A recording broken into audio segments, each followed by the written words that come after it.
Aloha, everyone. Welcome to our virtual public meeting on the Community Development Block Grant for Mitigation, or as we call it, the CDBG-MIT. My name is Zendo Kern. I will be joined here by Talmadge Magno, who's the Administrator of Civil Defense for Hawaii County, and I am the Planning Director for Hawaii County. Welcome. Thank you for being here, and thank you for taking the time. We will be going over a overview of the meeting agenda. This will be one of two public meetings currently planned to discuss the CDBG-MIT funding, which and how it ties to our mitigation action plan being developed, and it's tied to the county's multi-hazard mitigation plan. We're going to have lots of MIT, we're going to have lots of funding and lots of CDBG tonight, so bear with us with all the acronyms, and look forward to hopefully sharing more of what we're doing to shore up our county as a whole and utilize these funds, or at least the process to make our county as most resilient as it can be. The overview tonight, we're doing the overview of the CDBG-MIT program and the overview of the county's 2020 multi-hazard mitigation plan and hazard risk assessment. We'll do an update on the hazard mitigation actions and projects in the 2020 multi-hazard mitigation plan, proposed approach to identify CDBG-MIT programs. We'll talk about next steps. We'll do some Q&A. We were fortunate enough to have the U.S. Department of Housing and Urban Development provide us funding for this program. So we're really, really grateful for that. So this is a discussion of how that's going to be utilized.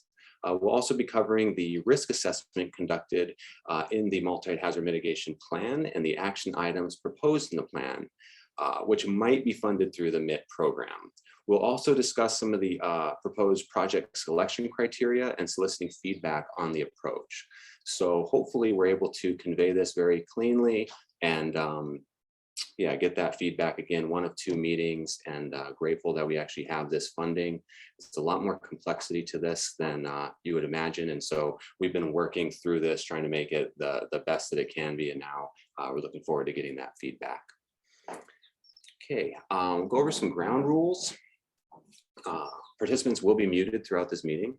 If you have a comment or question, please enter it into the chat box by pressing the icon on the bottom of your screen that says chat.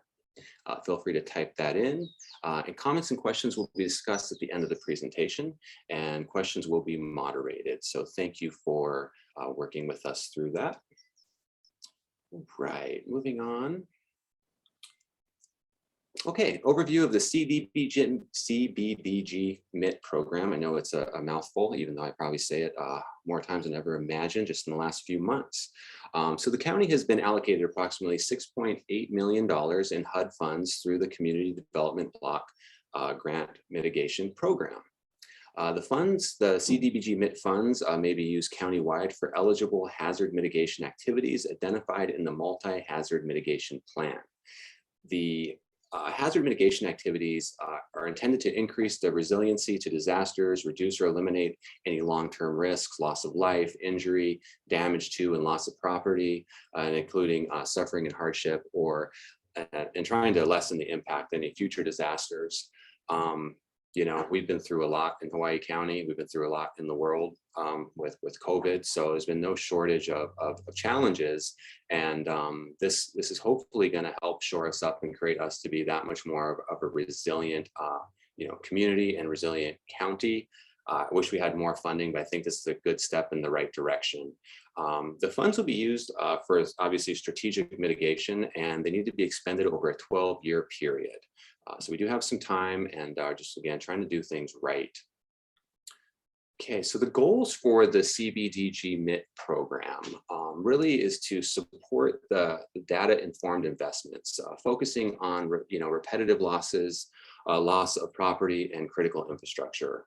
build capacity to comprehensively analyze disaster risks and update hazard mitigation plans, support the adaptation of policies that reflect local and regional priorities that will have long-lasting effects on community risk reduction, including risk reduction to community lifelines and decreasing future disaster costs, and to maximize the impact of funds by encouraging leverage, private-public partnerships, and coordination of other federal agencies. Yeah, we've got a lot of potential here with the goals of this mitigation program. So the very interesting thing is, and one of the challenges actually, is the CDBG-MIT low to moderate income benefits. So this is the requirement of this program that at least 50% of the program funds must benefit low to moderate income, or LMI, as you'll hear. So it's been tricky because 50% of those funds need to be spent in those areas, and it's not a blended average. It's literally 50% of those funds in those areas. And as you can see by the map, that those areas are pretty much relegated to Ka'u, Puna, and some parts of Hilo.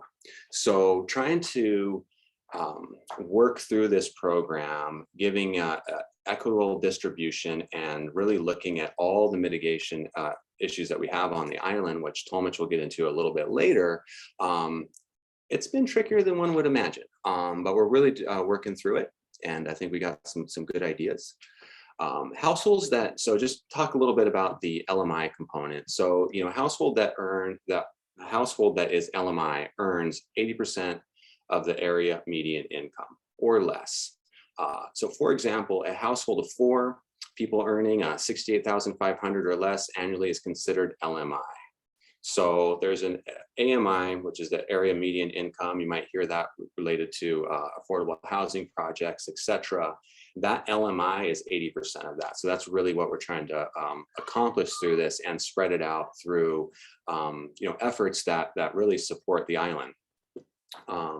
And so the geographical area that's considered LMI has to be 51% or more LMI residents, as shown on the map there. This is pretty much relegated to, again, Ka'u, Puna, and parts of Hilo.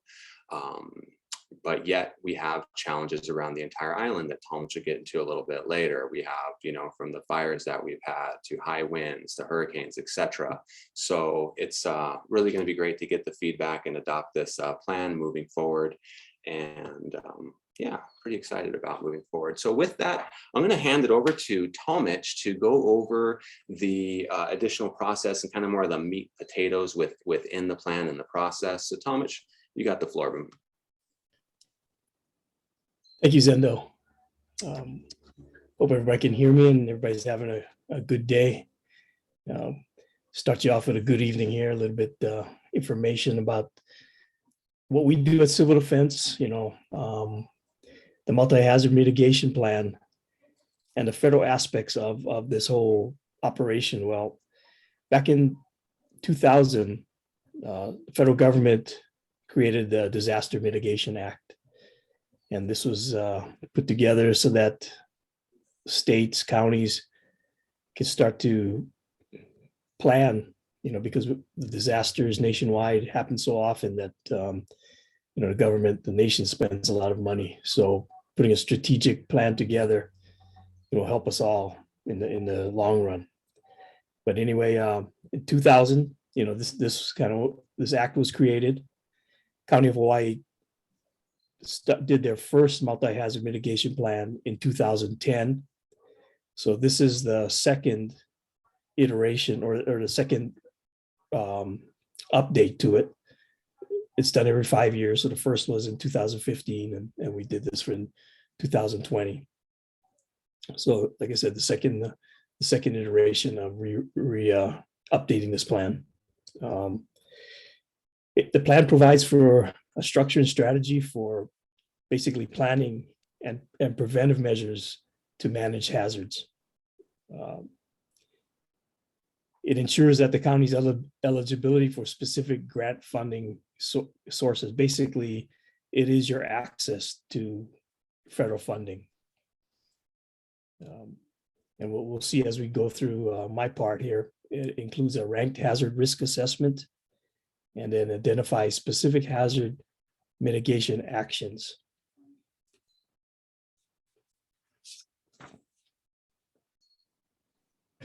So I'll go ahead and read these for you, then we'll kind of, I'll recap it. So hazard mitigation is the use of long-term and short-term policies, programs, projects, and other activities to alleviate the death, injury, and property damage that can result from a disaster.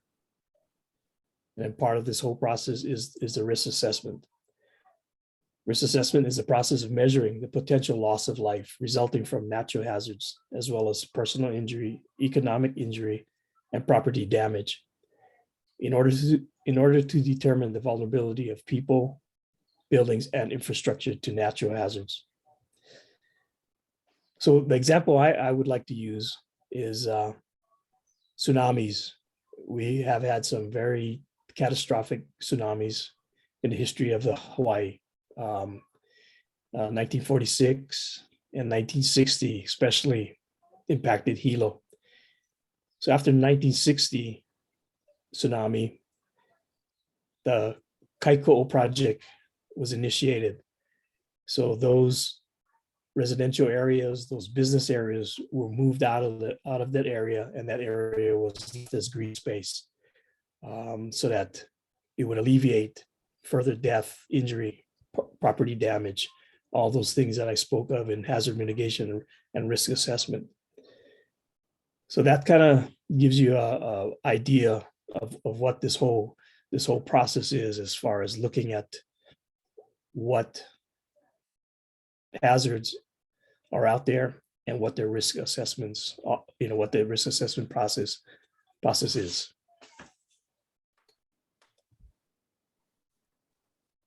So this list of natural hazards, no particular order, alphabetically, basically. It gives you what we're looking at as far as coming up with risk assessments. So we look at each hazard and we describe it as, break it down to what is the hazard description? And I'll give you some examples. So like eruption, the hazards of eruption are lava flows, you have gases, you have ground deformation, other aspects of it. So those are some of the hazard descriptions that we look in when we're doing an assessment. What is the hazard profile? What is the location, the specific location of this? So again, like Mauna Loa covers 50% of this island. So if Mauna Loa were going to impact anything, it could possibly be within that percentage of landmass that it covers. Hazard profile or frequency. So frequency, for a while, it looked like Mauna Loa was on a track for every 10 years, 1975, 1984. But since then, it's kind of, surpassed that period. But you look at frequency and how does that play into its risk? Severity, what is it going to impact? Warning time.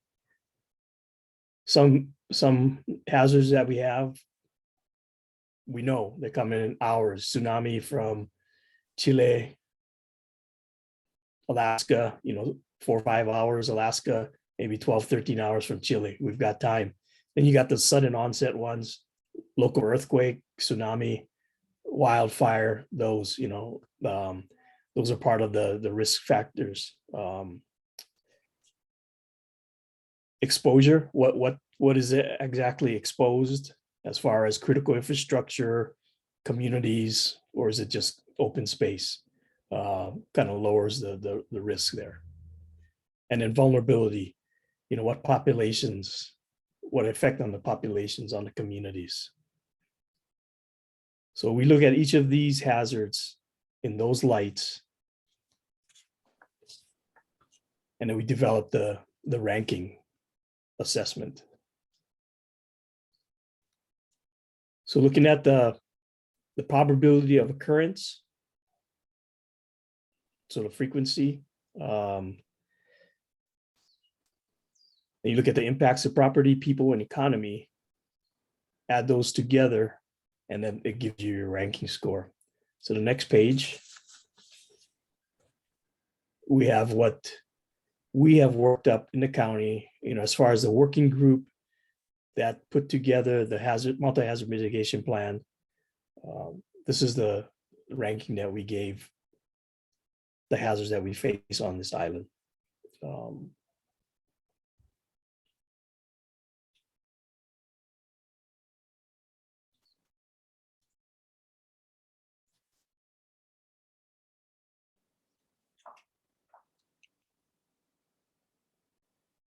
So, each of them have their different aspects. Wildfire, like I said, you get sudden onset. They can be in proximity to development, and we get enough of them on the island, as well as earthquakes being island wide. They rank the highest, for impacts on this island. Windstorms being next. With our topography and the nature of our placement in the Pacific, we do get a lot of winds. Topography leads to high winds on ridges, downslopes. There are some particular areas that definitely have high winds, and of course associated with tropical cyclones, which have a season June to the end of November. That's, you got that whole period that depending on what the Pacific Ocean is, whether it's conducive to cyclone development or not. Fortunately, this year it was La Nina, so not very conducive to development. So we had a low hurricane year, but some years, we go above what the average is. So these are the hazards, the risks, the hazards that with these levels of risk that we look at. And, based upon these, we have come up with hazard mitigation actions, which address multiple of these or one of these. But on the next list, you'll see the hazard mitigation actions that were proposed, from the county and the working group.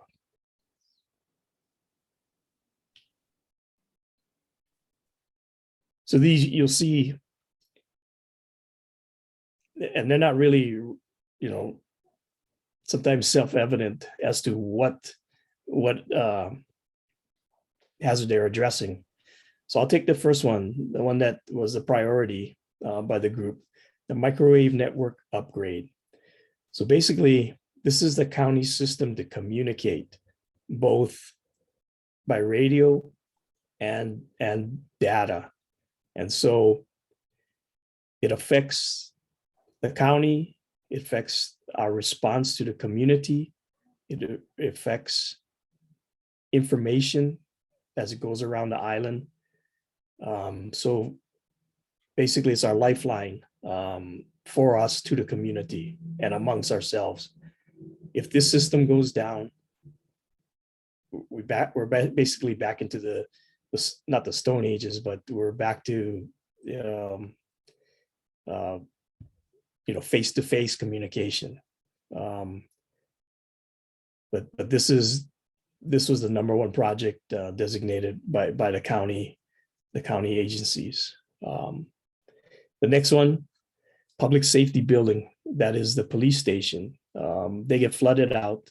The water goes down into some electrical room, which compromises their whole system, their communication system. So it was decided on that would be the second priority, if the money is available. And you can see the funding source. It doesn't have to be necessarily CDBG monies. It could be any source, could be county money, could be capital improvement money, but this was basically the ranking that the working group put together to address the hazards that we face on this island, whether it's infrastructure like bridges, or, generators to keep the wastewater functioning, keep the water supply functioning, or like I mentioned, the radio system or the public safety building.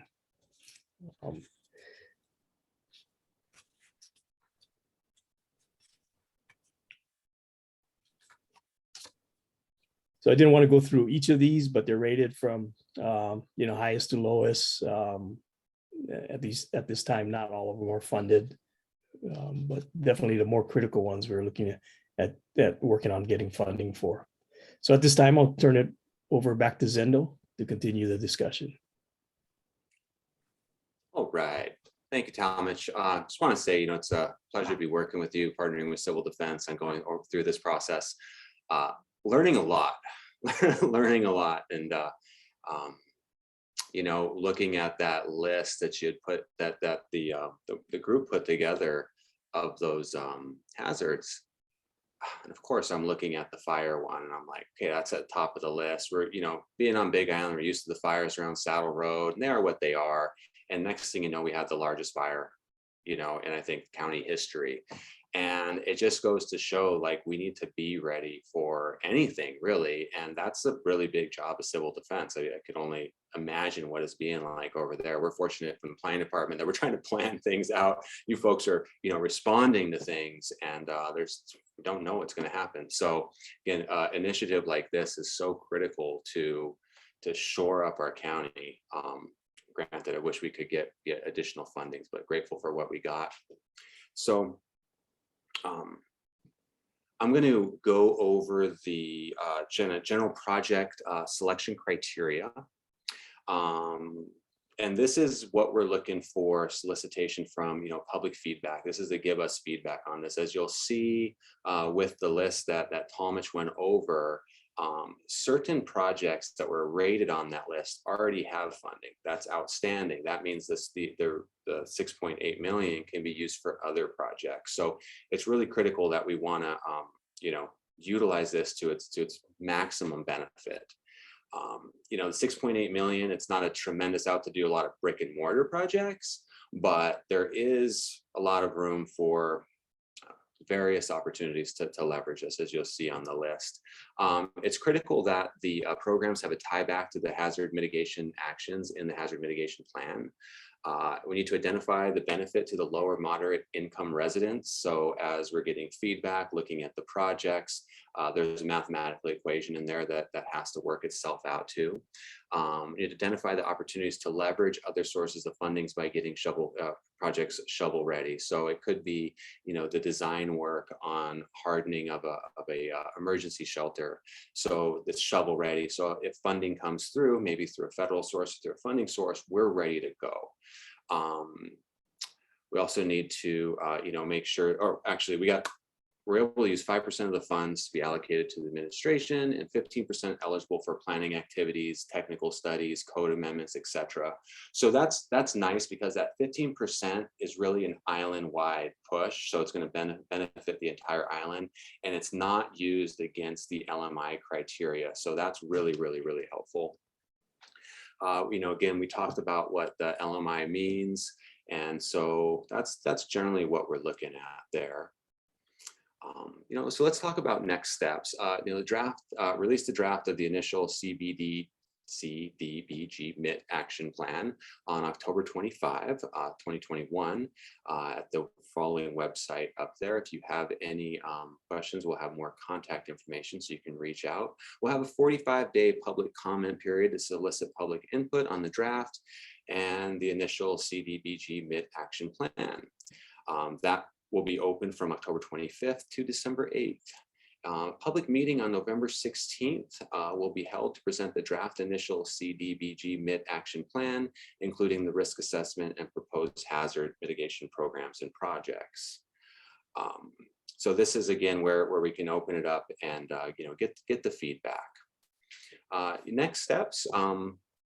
If you have any questions, want to submit your feedback, I want to provide us additional input on this, you can do it by emailing, as you see it on the screen there. It's CDBG-MIT@hawaiicounty.gov. You can come in person to the planning department right there at 101 Pauahi Street in Hilo, or you can mail us at the address here on the screen. So lots of ways to contact.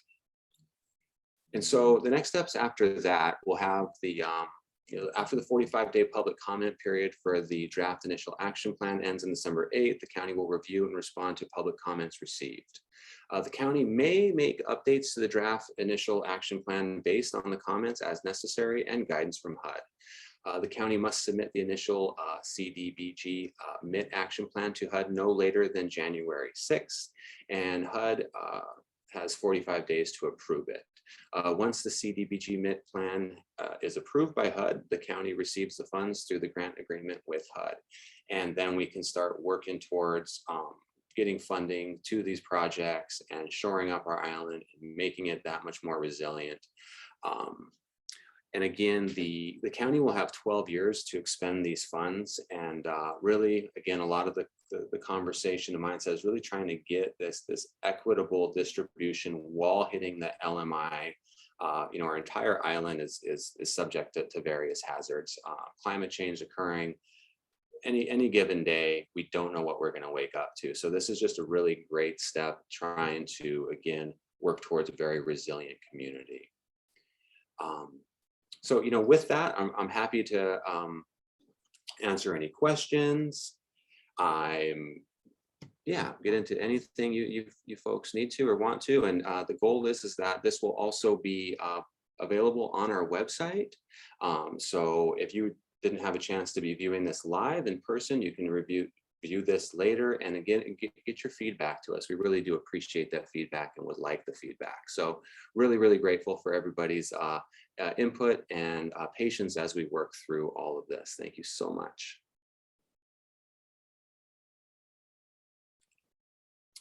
So let me check the questions.